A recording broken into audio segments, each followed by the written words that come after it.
네, 안녕하세요. 우리가 지난 시간에는 정수론의 기본적인 성질들 중에서 대수학을 공부하는데, 즉 증명하는데 많이 필요로 하는 성질들에 대해서 알아봤습니다. 이번 시간부터 본격적으로 대수학에서 배우게 될 대수적 구조라는 것, 그 중에 첫 번째 군에 대해서 알아볼 텐데, 대수적 구조라는 것은 공집합이 아닌 집합에 연산을 하나 정의를 함으로 해서 그 집합 안에 있는 원소에다가 연산을 적용을 시켰을 때 어떤 성질들을 만족하는지 그런 구조적인 문제들을 공부하는 학문이 되겠습니다. 그래서 먼저 군이라는 것은 연산이 하나로 주어지는 거고, 나중에 뒤에서 배우게 될 환과 체라는 것은 두 개의 연산에 대해서 여러 가지 성질들을 알아보는 게 되겠죠. 자, 그러면 먼저 군에 대해서 연산을 얘기하기 전에 우리가 연산을 한다는 말은 결국 고등학교 때도 아마 여러분들이 1학년 때 배웠던 내용 중에 뭐 동그라미 기호로 A와 B, A 플러스 B, 뭐 마이너스 AB 이런 식으로 약속을 해놓고 이것이 닫혀 있다, 혹은 항동원이 있느냐, 역원이 있느냐, 혹은 결합법칙이 성립하느냐 등을 여러분들이 공부를 했을 겁니다. 그것처럼 군에서 먼저 할 때는 군도 그렇고 환도 그렇고 다 이 연산이라는 것이 주어져야지만 대수적 구조를 따질 수가 있는데, 이 연산에 대해서 우리가 닫혀 있다라는 용어 대신에 사용할 수 있는 이항연산이라는 용어를 먼저 배워보도록 하겠습니다.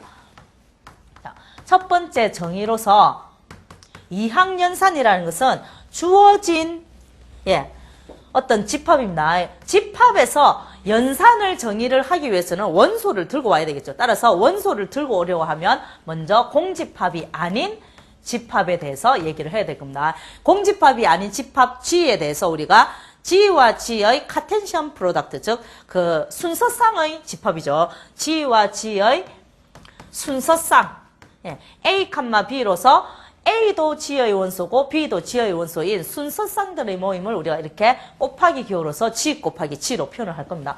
자, 이때 이 동그라미 기호가 G 위에서 이항연산이다, 연산이다라고 그냥 하면 G의 원소와 G의 원소를 어떤 연결시켜주는, 그러니까 두 개를 결합시켜주는 어떤 기호다라고 할 것 같으면, 그 중에서 이항연산이라는 것은 닫혀있다라는 용어 대신에 사용할 수 있는 개념입니다. 특히 이것은 우리가 함수로서 표현을 할 수 있는데, 이 이항연산이라는 것은 이것이 G 프로덕트 G, 이 순서쌍의 집합에서 G로 가는 함수다. 즉 어떤 거냐면 A, B라는 것을 이 함수에다가 걸어줬더니 AB가 된다. 이것이 함수다라는 조건을 만족할 때, 함수가 뭐냐면 정의역에 있는 모든 원소가 대응되는 결과가 있어야 되고, 그리고 정의역에 있는 원소가 서로 같은 원소, 그러니까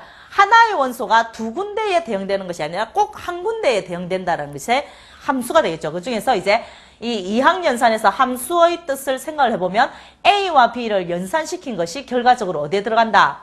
이 결과가 G의 원소다 하는 것으로서 우리가 이제 이항연산을 얘기를 한다고 하면 결국은 A와 B를 연산을 했더니 뭐가 되더라? G의 원소가 되더라 하는 닫혀있다라는 개념과 같아진다는 걸 알 수가 있습니다. 자, 그러면 이때 일일이 이 동그라미 기호를 표기하기가 귀찮기 때문에 앞으로는 특별히 언급이 없는 이상은 A와 B의 연산을 그냥 AB라고 생략을 하도록 하겠습니다. 자, 이 이항연산 중에서 가장 대표적인 것이 바로 우리가 잘 알고 있는 정수의 집합, 그죠? 정수의 집합에서 생각을 한다고 하면 덧셈.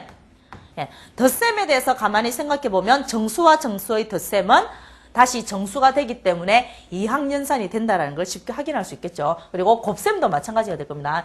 정수와 정수의 곱은 역시 정수가 되기 때문에 덧셈과 곱셈은 모두 정수 위에서 이항연산이다라고 얘기를 할 수 있습니다.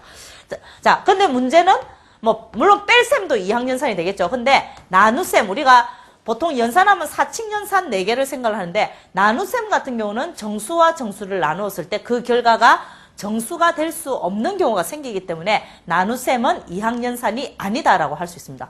자, 본격적으로 이제 이 이항연산이라는 개념을 이용해서 군을 한번 정의를 해보도록 하죠. 자, 군이라는 것은 이항연산에 대해서 얘기를 할 수 있는 내용이 되겠습니다. 물론